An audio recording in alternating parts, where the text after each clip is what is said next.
ఏ టెక్నాలజీలో చాలామంది పారాలసిస్ వచ్చేసి కాళ్ళు చేతులు పనిచేయట్లేదు, అవయవాలన్నీ కూడా డ్యామేజ్ అయిపోతూ ఉంటే ఇప్పుడు కొత్తగా ఏం చేస్తున్నారంటే ఈ మెదడును కూడా తయారు చేస్తున్నారు. అంటే మెదడుని నియంత్రించినట్లయితే మెదడు ఆ కణాలను కూడా మరి వాటిని కూడా కంప్యూటరైజ్ చేసినట్లయితే ఆ మానవుడు ఆ టెక్నాలజీతో ఈ పడిపోయిన చేతులు కాళ్ళను కూడా మరలా తిరిగి కూడా ఆ పనిచేసేలా తయారు చేస్తున్నాడు. ఆ పరిశోధనలు కూడా జరుగుతున్నాయి. ఇంకా చెప్పుకుంటూ చేస్తే చాలా అనేక రకాలవి మానవుడు ఎంతో విజయాన్ని సాధించాడు, ఎంతో విజయాన్ని. మన ప్రపంచంలో చూసుకుంటే అత్యధికమైన పెద్ద ఒక షిప్ ఏంటంటే ఐకాన్ ఆఫ్ ద సీస్ అని, మరి టైటానిక్ కంటే 5 రెట్టుల చాలా గొప్పదనమాట. 14,900 కోట్లతో నిర్మించారు. మీ శాంతినగర్ ఉంది కదా, ఈ శాంతినగర్ అంత ఉంటుంది.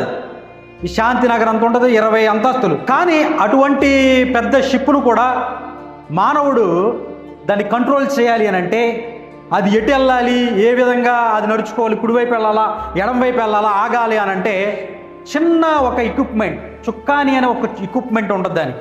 అది ఎంత ఉంటుంది అంటే ఈ గది అంత ఉంటుంది అంతే. ఇంత పెద్ద శాంతినగర్లో ఈ చిన్న వస్తువుతో దాన్ని కంట్రోల్ చేయగలుగుతున్నాడు మానవుడు. చూడండి ఎంత తెలివి మీరిపోయాడు.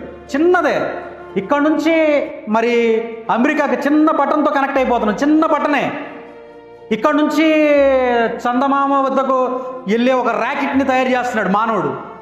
కానీ మానవుడు ఇవన్నీ చేశాడు, కానీ మానవుడు ఒక విషయంలో విజయాన్ని సాధించలేకపోతున్నాడు. ఎప్పటికీ కూడా మానవుడు ఇన్ని రకాల అద్భుతాలు సృష్టించినప్పటికీ కూడా మానవుడు తను ఎదుర్కొనే ఒక పోరాటంలో విజయాన్ని ఎప్పటికీ మరి సాధించలేకపోతున్నాడు. ఆ విషయం ఏంటంటే చూడండి, మానవుడు కొన్ని లక్షల కిలోమీటర్లలో ఉన్న ఏ పరికరాన్నైనా సరే నియంత్రిస్తున్నాడు. ఏ పరికరాన్నైనా ఒక్క స్విచ్తో నొక్కితే అది పనిచేస్తుంది. కానీ తన శరీరాన్ని ఏం చేయలేకపోతున్నాడు అంటే నియంత్రించలేకపోతున్నాడు. శరీరం ఆత్మ ఎప్పుడు కూడా వ్యతిరేకంగా పోరాటం జరుగుతుంది. ఈ పోరాటంలో శరీరాన్ని జయించలేకపోతున్నాడు మానవుడు. కాబట్టి తను ఏది నిశ్చయించుకున్నాడో దాన్ని చేయలేకపోతున్నాడు. దాన్ని అపోస్తుల పౌలు గారు 7వ అధ్యాయంలో చెప్తున్నాడు, అయ్యా నేను మంచి చేయాలనుకుంటున్నాను, దేవునికి ఇష్టముగా నేను జీవించాలనుకుంటున్నాను, కానీ నాలో పాప నియమం ఉంది, కాబట్టి నేను దాన్ని చేయలేకపోతున్నాను. కాబట్టి ఇట్టి మరణకరమైన ఈ యొక్క శరీరం నుంచి నన్ను ఎవడు విడిపించగలుగుతాడని ఆయన కూడా ఆర్తనాదాలు పెడుతూ ఉన్నాడు. అంటే మానవుడు ఎన్నో టెక్నాలజీలు మరి తయారు చేసుకున్నప్పటికీ కూడా ఈ శరీరాన్ని జయించలేకపోతున్నాడు.